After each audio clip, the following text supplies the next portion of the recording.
Pernah nggak sih kamu bingung? Kenapa ada mobil yang bentuknya mirip, ukurannya juga sama-sama kecil, tapi harganya beda jauh?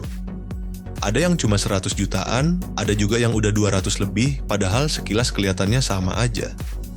Nah, bisa jadi itu karena satu mobil LCGC dan yang satunya lagi non-LCGC.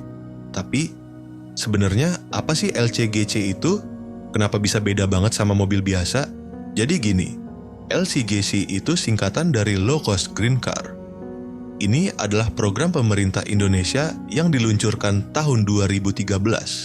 Tujuannya jelas, supaya masyarakat bisa punya mobil yang murah, irit, dan ramah lingkungan. Nah, karena ini program khusus, ada aturan ketat biar mobil bisa masuk kategori LCGC. Misalnya, kapasitas mesin maksimal 1200 cc konsumsi BBM, minimal 20 km per liter, harus menggunakan minimal 85% komponen lokal. Dan bahkan desain mobil juga harus mencantumkan identitas Indonesia, kayak nama kota atau bahasa lokal. Nah, karena harus patuh sama aturan-aturan itu, otomatis ada banyak hal yang disesuaikan. Mulai dari bahan interior, fitur keselamatan, sampai performa mesinnya. Misalnya aja, di mobil LCGC kita jarang banget nemu fitur-fitur kayak airbag lebih dari 2, ABS plus EBD, head unit layar sentuh, AC digital, atau insulasi kabin yang tebal. Makanya, meskipun harganya murah, jangan kaget kalau suara jalan atau mesin kadang masih cukup masuk ke dalam kabin. Di sisi lain, mobil non-LCGC nggak ada batasan kayak gitu. Produsen bebas nambahin fitur, desain, dan teknologi sesuai target market. Tapi ya itu, harganya juga jauh lebih mahal. Sekarang, biar lebih jelas, kita bandingin langsung yuk LCGC versus non-LCGC.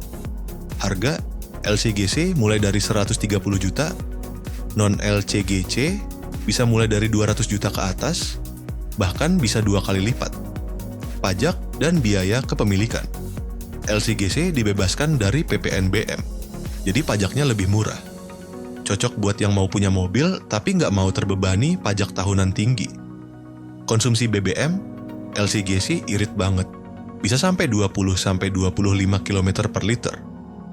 Non-LCGC, tergantung modelnya, biasanya di angka 10-18 km per liter. Fitur dan kenyamanan. Disinilah non-LCGC unggul jauh. Mulai dari kualitas jok, peredaman suara, fitur keamanan aktif, sampai sistem hiburan. LCGC lebih minimalis dan fungsional. Desain dan gengsi. Mobil LCGC biasanya punya desain yang mirip-mirip dan lebih sederhana. Sementara non-LCGC tampil lebih stylish dan prestisius, kadang jadi simbol status sosial juga. Nah, sekarang kamu udah tahu kan perbedaan mendasar antara mobil LCGC dan non-LCGC. Pilihan balik lagi ke kamu, kalau kamu butuh mobil irit, murah, buat harian, dan nggak ribet pajak, LCGC udah cukup banget. Tapi kalau kamu pengen mobil yang nyaman, fitur lengkap, dan lebih bergengsi, ya non-LCGC jawabannya. So, kamu lebih pilih yang mana? Tulis di kolom komentar ya. Dan jangan lupa, klik like kalau video ini bermanfaat, subscribe biar nggak ketinggalan video otomotif lainnya, dan share juga ke teman-teman kamu yang lagi bingung milih mobil pertama mereka.